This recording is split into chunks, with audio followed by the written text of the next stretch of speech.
we have three very heavyweights from the US, and all of them have served in the White House, albeit one of them for not very long. I would like to introduce the closing panelists to the stage, which will be moderated by Anthony Scaramucci, founder and managing partner of SkyBridge, and he will be joined by General John F. Kelly and General James L. Jones. Please welcome the closing panel to the stage. Thank you. Awesome. Thank you. Thanks. Great job.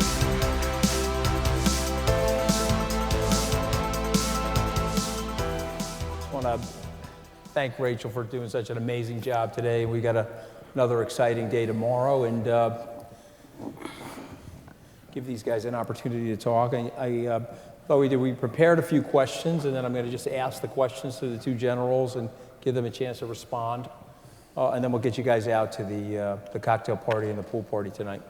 Why don't I start with you, General Jones? Talk a little bit about your career and how did you get into the military, and how do you think about leadership when when you're talking to young people or going into businesses and thinking about leadership? Well, I graduated from Georgetown University in 1966. I wasn't in any kind of military program whatsoever, and but I knew that I was wanted to serve my country, and it was during the Vietnam War. And I remember I went down to the recruiting station, and it had been so long since they had anybody volunteer, they didn't really quite know how to process the paperwork. But I come from a family that my father was a World War II Marine in the Pacific, and his brother was a Marine also in the Pacific. So what I didn't know was that I was going to stay in the Marine Corps for 40 years. I thought I was going to do 3 years. But that was my inspiration. You, John? A little different story. Back in the day, we had this thing called a draft, and I received my draft notice. Wanted to go into service, and went down and took my draft physical. And interestingly enough, at the end of the day, they sit you down and they with a medical person, and they go over your physical. And in my case, I was found to be not qualified to go in the armed forces. I had my eyesight was not correctable enough, and I had something I had never heard of it before, bone spurs. And so they said, and I said, no, I please, do you have to find me unfit? And he goes, you want to go in the Army? I said, well, no, I don't want to go in the Army. I want to go in the Marine Corps. And he then passed me, and I did 2 years initially. Something happened to me in that 2 years. The people I worked with, the mission of defending my country. So I stayed for 45 years, and never regretted that decision. So what happens? You get sucked into the culture, generals, or what is the reason? You thought you were going to stay a short period of time, so did you. So what was the impetus to? Well, for me, my first tour with duty was a combat tour in Vietnam, and you come out of that experience a little bit, even though you're 23, 24 years old, you're a changed person. I loved my Marines. I loved what we stood for. I was very proud of the work we did. I liked the attitude of the pronoun we being more important than the vertical pronoun I. Mm-hmm. And I really, even though it was a tough time during the late 60s, I mean, we had a lot of problems in the conscripted force and everything else, and Marines were a little bit better off, but we weren't unaffected, let's put it that way. But my attraction was that I bought into what the Marine Corps was teaching, how they made decisions, how they did things, how they thought of themselves, and I wanted to be a part of that. As I said, I don't think I decided to stay in for more than 3 years, and I mean, when I looked up, it was already 10 years, and so I said, okay, I'll stay another 10. But 10 turned into 20, 20 turned into 40. Sort of the same thing? Yeah, I can't add much to that. I would just say that, in 1972, the United States went to dropped a draft, all-volunteer force. Today, and as an American, and if there are Americans in the room, we should be a little concerned about this, that 75% of American youth, if they wanted to join the armed forces today, cannot. The standards are so high. And of the 25% that can join, a very small percentage do join. And of course, they generally do 4 years, and then they go out into American society, much better people, and look at their country in a very, very different way than people perhaps that had never had that experience. So that experience took you out here into this region over the 40 years. You spent time here in the region. I'd like each of you to talk a little bit about your experiences here and what do you see the future here? Why don't we start with John and then we'll work back this way. Yeah, I mean, over the years, in the Marine Corps, much like the United States Navy, you deploy as opposed to bring your family. I mean, there are places and times you would bring your family overseas, but for us, most of the time, much like the Navy, you go out and do a 6-month or a 12-month deployment. So over the years, I passed through this part of the world a number of times, and then of course, in the early 2000s, I had a fair amount of time in Iraq. But generally speaking, this part of the world has been extremely important, to say the least, to the United States. It is today, and generally, my experiences, to include my time in Iraq, dealing with the Arab population, the people that were there, was nothing but positive. Even though we were fighting a war, the people that I came in contact with over the years, a little different in terms of the way the Americans look at life, but real fine people, I think. And this part of the world is still incredibly important to the United States and to the world. Pretty much the same thing. I think this is one of the most important regions and we should never take our eye off it. We should never do anything that causes our friends and allies to doubt our resolve. I think we should be extremely concerned about the threats that face the region. I believe Iran is an existential threat, and I think that there's a lot that the United States can and should do to make sure that our friends and allies and ourselves work together to overcome this existential threat. And I think it will be overcome, by the way. But you don't negotiate with the Iranian regime. You have to be tough with it, and you have to be consistent. And sooner or later, the people of Iran will do the right thing. General Kelly, if you were the policy czar, and you were thinking about the Middle East and America's relationship in the region, would you change anything about policy? Would you make any tweaks? I would reemphasize if I was in charge, I'd reemphasize the importance of this part of the world. The current administration, at least early on, saw a more, we were doing too many things in too many places. One of the arguments about this part of the world was, we don't need their oil, the United States doesn't need their oil anymore, consequently, why are we out there doing what we're doing? There's no doubt about it, our friends and allies around the world should do more. This country does an awful lot to not only take care of itself militarily, but also has contributed to many, many, many things that we've done. I think the only thing they haven't contributed to was the Iraq commitment. But the point is that the oil that's here and all of the other things that are here are still needed in a world economy. And this idea that it's not important to us anymore because we don't need the oil from this part of the world anymore, it makes no sense.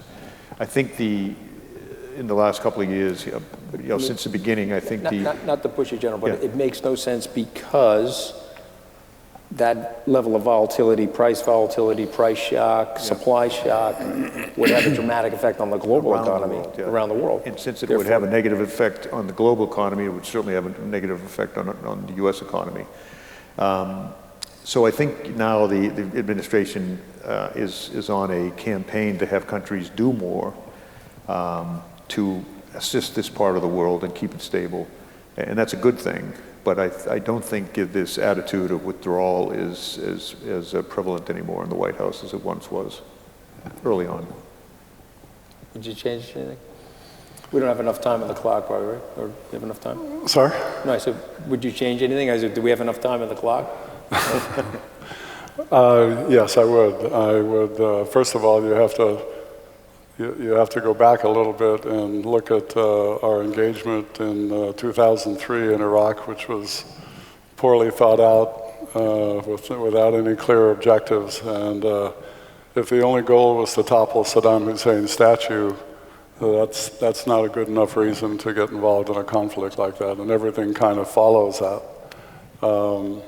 I think in the succeeding administrations and the administration I served with has sent very mixed signals to the region.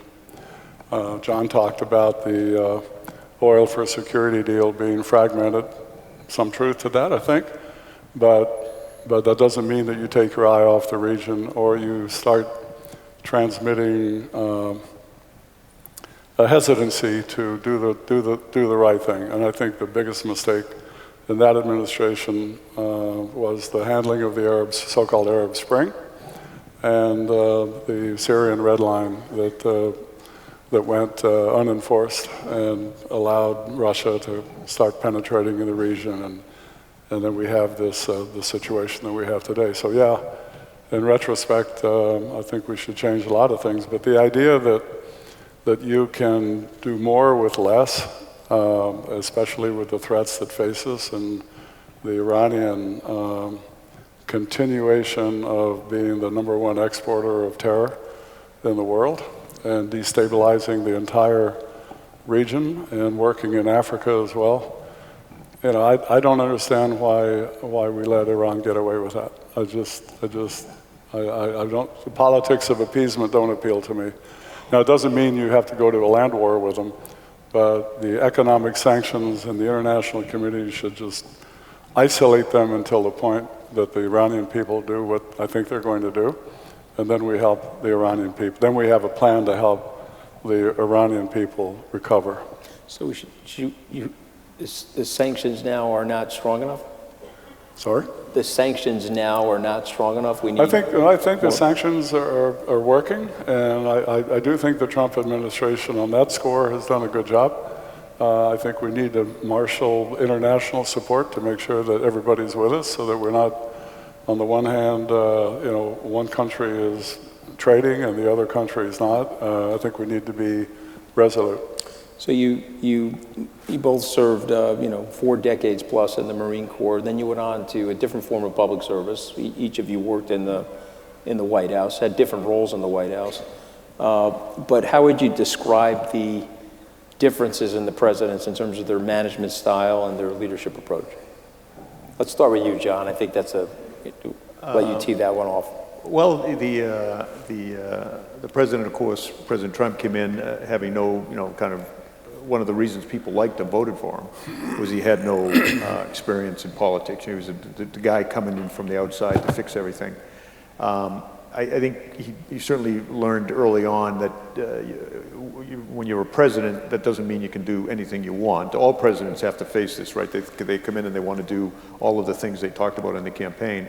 And pretty quickly they learn that our government intentionally is slow and intentionally shares power between Congress, the courts, and the president. But what he brought to the White House was, who he is, and I think his experience in business, in doing what he did, in real estate. My sense is it was a very flat organization, and he could do anything he wanted to do by snapping his fingers, if it was within the law, naturally. And it was much simpler, I think, than being the president. Than being the president of the United States. When he came to Washington, again, every single decision is hard. Every single thing you do is hard. And most of the things you want to do are slow because you have to either work it with the Congress, get the laws changed, or you do something and you're settling in court, which was an eye-opener for me about how activist groups can slow things down to a real crawl by simply going to the courts and getting stays and this kind of thing.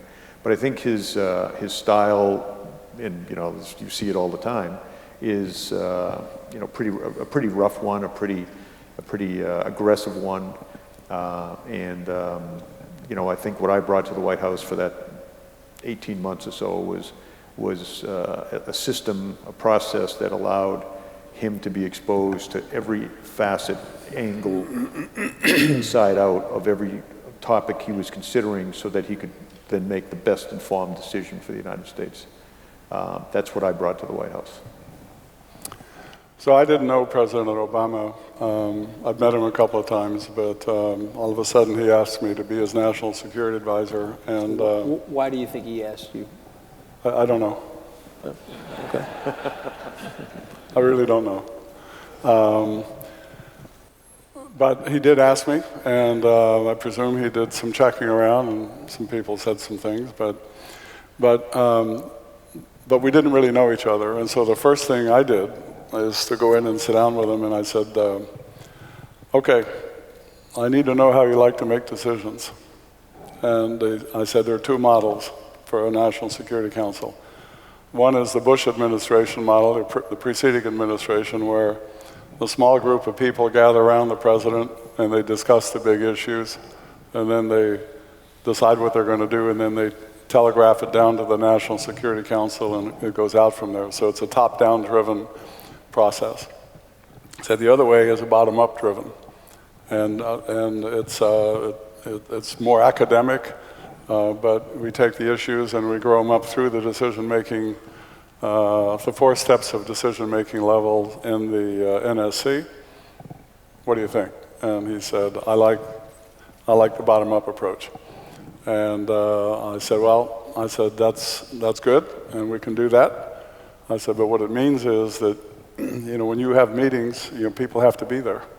And he said, don't worry about that. He said, and I'm going to tell them that if they're not at the table, they're on the menu.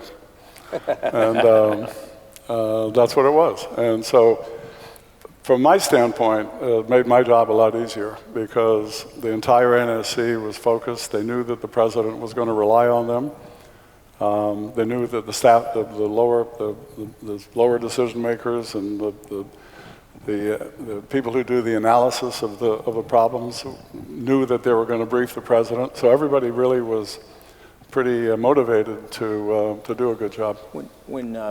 When John Kennedy had the failure at the Bay of Pigs, he invited President Eisenhower to Camp David, and he was discussing this decision-making process. And General Eisenhower, he returned to that name, of course, he asked the president, he said, well, did you have everybody in the room when the core critical decisions were being made so that they couldn't shade their points of view or potentially leak inappropriately? Yeah.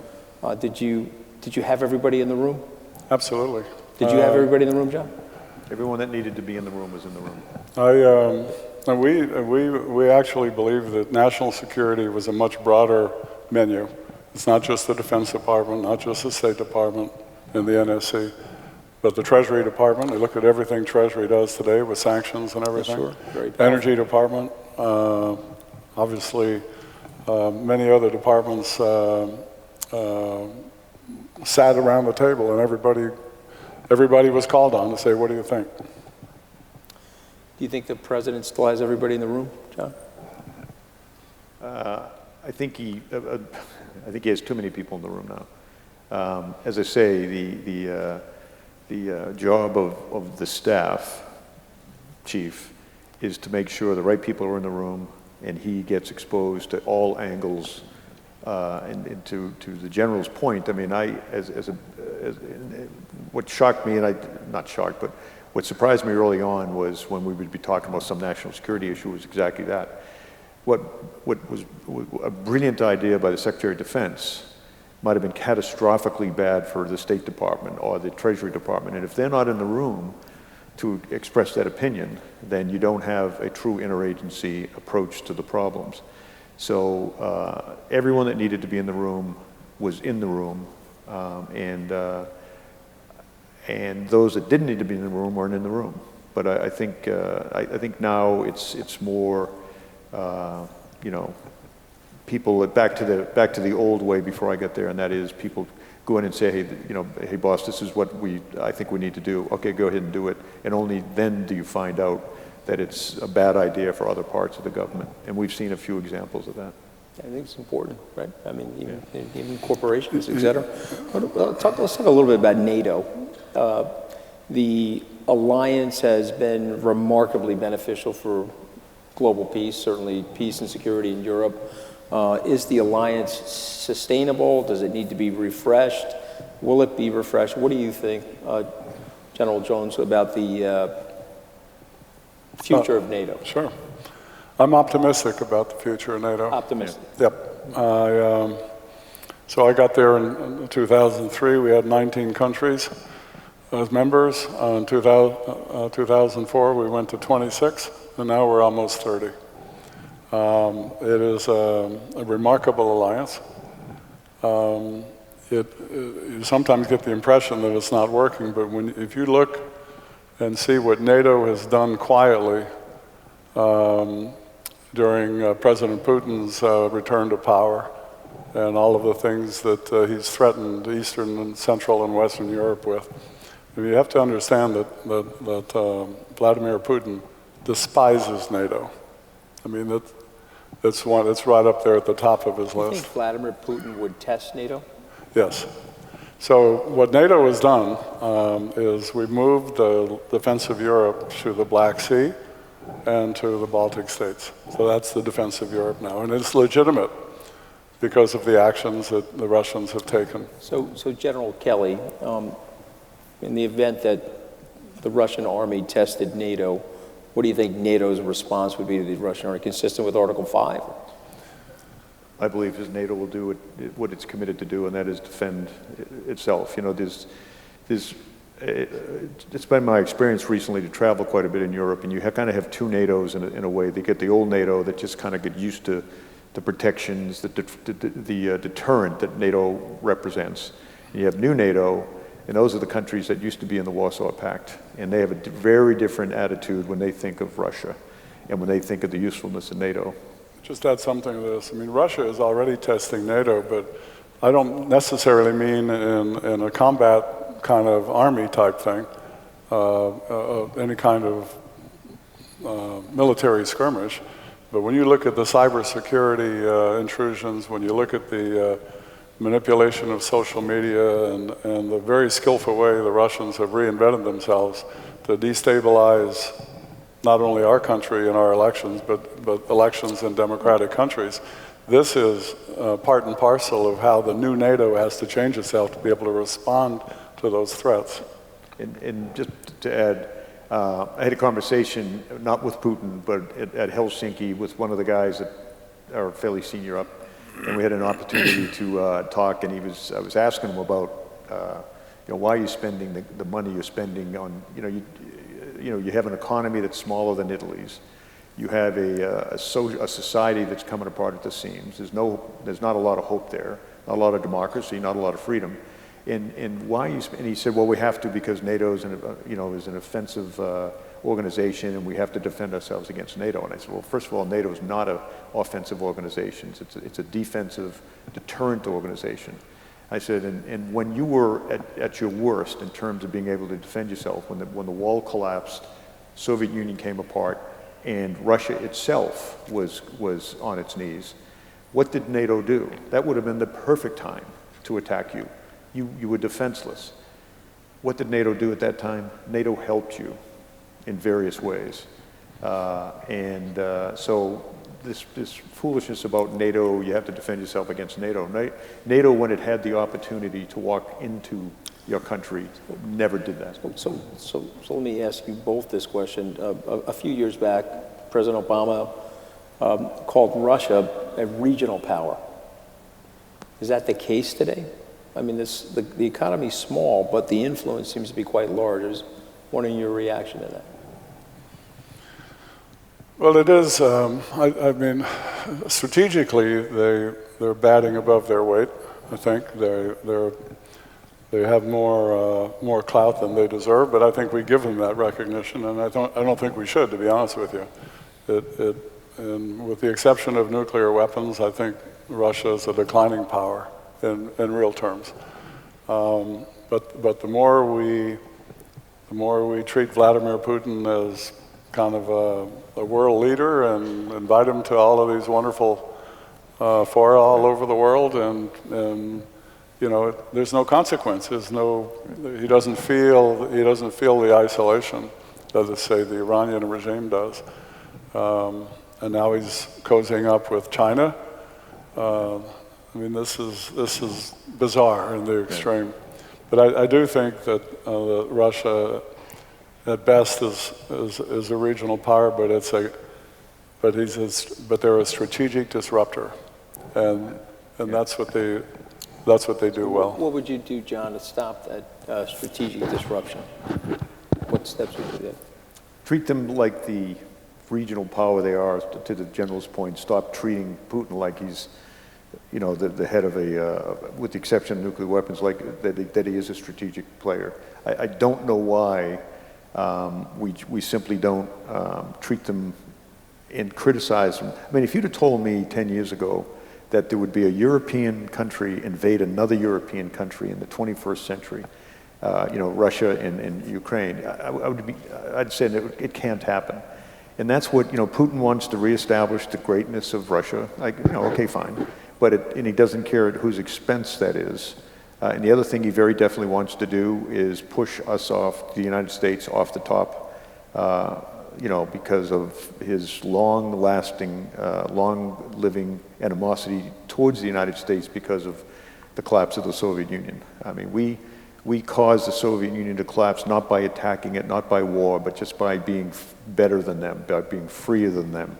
They have an economic opportunity in friends and allies around the world that thought about things the same way we do. And he's still very resentful about that. So let me ask you each this question. So when you assess the geopolitical risks in the world, and potential pockets of instability which could affect markets, oil markets, U.S. stock market, global stock markets, what do you think some of those are? I think you know, Russia's actions, hopefully they will continue to be deterred. I think the two of the real wild cards, I think, is North Korea, and the other wild card, not blaming either one of them, but just it is an incredible tension, is, you know, between Pakistan and India, and both of them, of course, nuclear powers. You know, the only thing that makes North Korea relevant in any way is because they are a nuclear power, and even a problem on the continent can get very ugly very quickly because he's got the ability to deliver nuclear weapons against a number of our very, very close friends and allies out in that part of the world. I would say the rise of autocracies and the decline of democracies is something that we should be worried about. And this gets to talking about values and what you stand for and what's important. So if you want to trade with autocratic countries that are maybe communist with a communist ideology, that's fine. But you should be very careful about what you're signing up for. And I think that the real contest is about the use of technology and for the rest of the century. Yes, the armies, the navies, the air forces, that's all important. But what's really going to dominate the globe, I think, is this incredible spread of technologies and the penetration in societies to where if you allow it to happen, you could lose your identity. Yep. You can lose your culture. You can become beholden to a foreign power that will, you know, tighten the screws on you and make you do things that you don't want to do. So I think there's a real test here coming up, and I'll just suggest to you that from what I've heard today, that there's people on this stage that agree with this. That the question is, are we going back to a bipolar world? Or are we going to stay in a multipolar world? And if we're going back to a bipolar world, that means that where China and the United States are the two bookends, that means everybody in the middle is going to have some pretty tough decisions to make at some point. So this is troubling, and this is the future. I mean, this contest. I mean, you hear about Huawei and the Chinese head start on 5G technology. That's the tip of the iceberg, because right beneath it you have artificial intelligence, quantum computing, space challenges. The response has to be broad-based. We're talking about cultures here. We're talking about the future of how we live and how we work. And this 5G technology is going to change everything. And you need to be careful to make sure you have the right one. And you need it secure more than anything else. Secure 5G is the future, yeah. General, before we go, the UAE and the United States has had a phenomenal relationship. And my question to both of you is, where do you see that relationship in 10 years, and where do you see the UAE as our ally in the region and the continuity of that relationship? Well, I think friendship is, theoretically at least, should be forever. I think the 10 years from now, I would like to think that we're even closer, that there's more of an appreciation for this country. Unfortunately, Americans tend to look and think inwardly, and if you ask not even the average American, the average member of Congress about the UAE, they may not be as understanding as how important the relationship is. I was talking to some people yesterday about, to include our ambassador, to get as many members of Congress here. This is a good news story, and I'm not so sure it's widely known to the degree that it should be in the United States. But I think stronger and better is where it's going. That's one of the reasons why we brought the conference here. I think it's very, very You should be important. applauded, by the way, for doing this. This is a game changer in a lot of ways. I appreciate it. Thank you. My staff, I appreciate that, John. Thank you. Where do you see it? You spent a lot of time here, don't you, Jim? No, I completely agree with that. I think the UAE is a tremendous success. What they've done in a short period of time is incredible. I think I first came here in 1982. If you look at the difference between then and now, it's just incredible. And I think, frankly, I think the U.S. Central Command should be somewhere in the region. I see no reason why it should be in Florida. And I think the United States should double down on reaffirming the ties with our friends and allies over here, and making sure that together we are able to defeat in the instance of the existential threat from Iran. And once you get beyond that, then you have a whole different world. So before I let you guys go, personal hero, have one? Someone had a big impact on your life? In terms of my profession, it has to be my father and my uncle, who served honorably and well and courageously in World War II in the Pacific. And they and their wives, my mother and my aunt, were my inspiration for how I wanted to live my life. What about you, John? I think my son Robert is my hero. Tell the audience a little bit about your son. Well, he was a Marine and he lost his life fighting in Afghanistan for the things that my country, the United States, think was important enough to get involved to help that country. And quite a young guy, so he very definitely is my hero. Ladies and gentlemen, General Kelly, General Jones, thank you guys. Thank you. It's awesome. It was awesome. Thank you.